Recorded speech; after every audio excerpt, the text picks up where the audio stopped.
మీకు ఎలా ఈ యొక్క స్పిరిచువాలిటీ పైన ఇంట్రెస్ట్ అనేది వచ్చింది? ఎందుకంటే చాలామందికి ఆ సదాపాకును తులసాకు సదాపాకు తమలపాకులతోటే మందులు ఇచ్చేవాళ్ళం.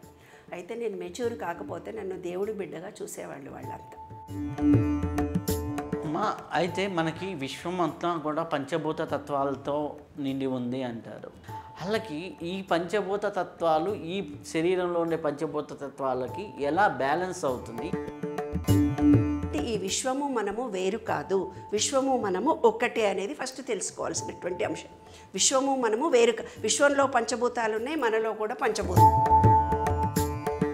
మనం పిలిస్తే యూనివర్స్ రెస్పాన్స్ అవుతుంది అంటారు. మనం పిలిస్తే యూనివర్స్ రెస్పాన్స్ అవ్వాలి అంటే అందరికీ అవ్వదు కదా, ప్రతి ఒక్కరికి ఎందుకు కాదు, అయ్యే వాళ్ళకి ఎందుకు అవుతుంది?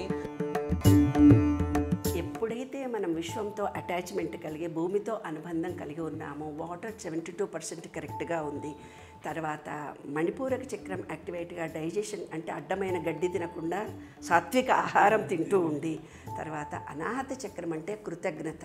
కృతజ్ఞత అంటే ఏంటి తెలుసా నాన్న?